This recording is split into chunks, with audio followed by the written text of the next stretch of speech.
Hello, my name is Optic Arc, and today I'm going to be talking about some of the best conspiracy era monsters that you can pick up. So, since this generation of monsters is kind of coming to an end soon, like if we look down here, we've gotten quite a bit. I assume it'll probably take another month or two, and this season will be over and we'll move on to the next. These are some of the best monsters that you can get your hands on if you're a free-to-play player and want to pick some of them up. And like obviously you don't want to spend money. So right off right off the bat, the first monster that ever came out in this era, Bonemeal, is just fantastic. He's kind of like a weaker charm. He applies magic weakness and curse. So basically your enemies are going to be taking a shit ton of damage. He's completely immune to every torture, and Tough's nice too. I don't think it's necessary. But overall, like he's a really good damage dealer. He's in the undead book, so it's kind of niche to get a war now, or at least back in the conspiracy era, and there wasn't like really that many great undead monsters. Now you have like um I think Void is in it, I believe, that and villains. So if you don't have anything to like fill this book and you need like a replacement, Bone Meal is fantastic. I think he is such an underrated monster, and his design is just so cool. He does high damage. He has torture abilities. So seriously, look out for him. He's fantastic. Okay, so going into the next monster, Geishade, I don't think this monster is like anything insane or crazy. Like the war books she's in isn't like super hard to find good monsters in. However, um, her traits are just amazing. Dodge area and immune to torture means that she can stay alive for such a long time.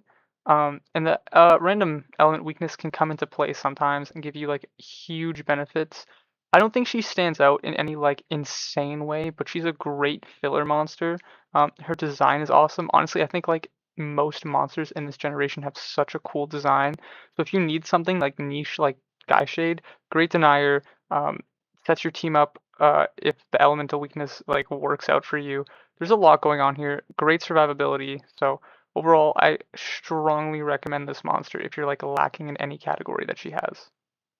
Continuing with this trend of fantastically designed monsters, I don't know what it is about this. Maybe it's like the Jason hockey mask he kind of has going on there. I just love how this monster looks. I think he looks sick. Um, so Jog is a great support monster. Um, Anticipation automatically makes him like pretty useful in wars. And life regen for your whole team on the start is just great. He has triple damage boost skills, double damage, element hater skills, I believe. Like, oh, and his best skill overall, he can apply evasion to your team with a skill. So there's just so much going on in this monster. I don't think he's like super niche for wars. Like, there's a lot better monsters that are ancestors in this. Like, you got Linnaeus. Who else am I missing? I think there's a new one that just got added. Oh, Katia as well. Okay, on to the next monster, Zeit. I think that's how you say it. So I believe he's a denier. So he's not in anything like insane in terms of like skills or traits. It's just the fact that he has res block that makes him very useful, especially in wars for like good legions and elementals. I don't think good legions has as good monsters as evil. That's just my opinion. Elementals also, this has like a weird amount of tanks in it, so sometimes it's nice to have a monster that has res block. Um, Overall, a pretty good monster. Wouldn't say once again he's anything insane. It's just he's probably better than a lot of other monsters you're going to find in those books for wars. A lot of the monsters I'm going to be talking about are specifically for wars, not multiplayer. There are probably better monsters you can get for multiplayer. I think Neuroshock is arguably the best monster to come out of last era. Um, Now, I know they recently filled a lot of the gaps the villain books had, so you can probably get your hands on other monsters that are also really good in those books. Void Spawn, I believe K9 is in the villain's book. However, I just don't know what it is. This monster seems to constantly be useful for me. Dodge area and Aryan toxins is just insane. So he's got good survivability, and applies toxins to the enemy team, which is most definitely the best um, torture in the entire game, to the entire enemy team. So you basically are going to shred through them. Uh, I would probably say this is like a top 5 support monster in the game right now. He's got triple damage boost skills, um, element hater skills. He can apply toxins himself if it gets like any yard or something. Absolutely fantastic monster. I promise you, if you need a good pick in the villains book or you don't have one at all, this monster will be helping you constantly. Moving on to Lord Byronment, I believe that's how you say it. I actually think this design is like super silly, and for some reason it just kind of works. Um, this is arguably also one of the best monsters from last era.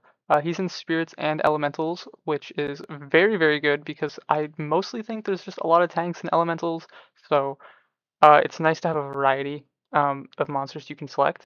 Uh, I do use him quite a lot in wars actually. Sometimes I'll even pick him over like um Adelet or I think Torogs in elementals, and then sometimes I'll even pick him over Exarch in spirits. I love this monster. I think he's fantastic. His traits aren't anything like super crazy, but he's got triple damage boost skills, such like interesting combination of skills for a support monster. Also, his traits aren't like once again anything special whatsoever. It's just the fact that he has like a lot going for him, and he's in kind of like a niche area in these two books, so it makes him like really useful, surprisingly. Okay, moving to a monster I think most people probably expected to be on this list, Kaliber. This is like a complete direct counter to Honen. This monster is great for multiplayer, for wars, and just all around a fantastic monster. Having Pierce on any monster is automatically gonna like put them higher on a list. This is easily like one of the best traits in the entire game. And unlike Charm, he's kind of got like a little bit of defense with Hardened and self precision skill. His war books are anything too crazy. I believe Mechanical is still in Wars, and Wielders always has fantastic monsters. It's just an all-around fantastic monster, probably top 5 from the last generation, especially because Honen is still like super meta, and you see him constantly in Wars and in multiplayer. But this monster is always going to bring value to the table. Okay, a monster I didn't think I was actually going to talk about because if you look at him, you'd probably be like, oh, this doesn't seem like the best monster in the game, but which he's not, but he has such like niche war books. Like Adventurers doesn't have a lot of fantastic monsters in it. I think now it's starting to get a lot better, but like back last era and like previously, this was like a notoriously bad war book. I don't even know if they might have taken it out because it was so bad, but yeah. Adventurers doesn't have great monsters, and I personally always find Book of the Sea to have really unranked monsters for me. Like, I don't even think I have a rank 5 monster in Book of the Sea. I just don't like this book at all, and I never put effort into it. Um, but yeah, he's got a torture right off rip, immunity to possession, and true vision. So he basically never ever gonna miss. And he just can spam tortures with his skills. Like I think he has 2 or 3 torture skills that he can just throw you. I think one applies like sunburn, poison, and something else, and damage reduction, I believe. And then another one does like burn or something. But yeah, great monster. Probably will fall off in a few seasons. But as of right now, like he's got a lot of uses. The next monster on this list is Neoponti. Right off rip, immune to torture and res block. Great traits to have. High survivability, can stop enemy monsters from resurrecting, and immune to nightmares is kind of just like, or sorry, not immunity. Applying nightmares is kind of okay. I think nightmares is like a subpar torture. It's just res block and immune to torture that makes this monster as good as he is. He is a controller. I kind of just run him with support runes though. The res block is like the main reason to run him. Um, he is also in the undead book, which doesn't have exactly the best monsters, so sometimes you want to fill the gaps. Evil Legions as well. It's whatever. There's a lot of good monsters in Evil Legions, but if you're looking for like something to fill these gaps, Neoponti is great. I've seen people use him in multiplayer. I personally don't recommend it. I think there's a lot better monsters. Um, but it's more of just if you need a filler.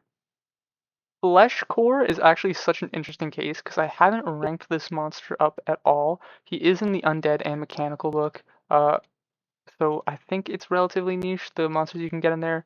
Um, his traits aren't anything all that crazy, like Mechanical is kind of just whatever. Immune to Torture is super nice, but what makes this monster like pretty useful now is Abomination Hater. So Voidspawn, I believe, is also in the Undead book, and Abomination Hater will just shred through him. So I believe if you like match them up against one another, you can have a crazy one tap if you do it properly. What am I doing? I gotta go here. Let's check it out. Yes, he is. So you can actually mash these monsters up against each other, and you can probably just shred through Void Spawn. Um, that is crazy to me. I think he's probably direct counter for this monster. Not that this monster is like super meta or anything. He can be quite annoying, so getting him off the field immediately is pretty nice. He also has really high damaging skills, if I remember correctly. Yeah. He hits super hard and can apply toxins and nanovirus, which honestly are the two best tortures in the entire game. Super underrated monster. Highly recommend you get him for wars. He's great. I'm probably going to start ranking him up soon once I get honed into rank 5, which I believe I'm quite close to. Or maybe not if I don't know where he is. There we go. Oh, not Honan, sorry. Kaliber. Yeah, fantastic monster. Um, More of a niche case though with uh, Fleshcore, but I do really like his design. Every monster in this era, sorry, has a fantastic design. So those would be like my 10 monsters I get. Obviously, there are other really nice ones as well. Like honorable mention right now to I believe it's Guttedy. Yeah, Guttedy and Liliana. I think they're both okay. I don't actually have them, so I can't comment too much on them. This was more so just like monsters I own myself and I can recommend to you. Um, but yeah, thank you guys for watching.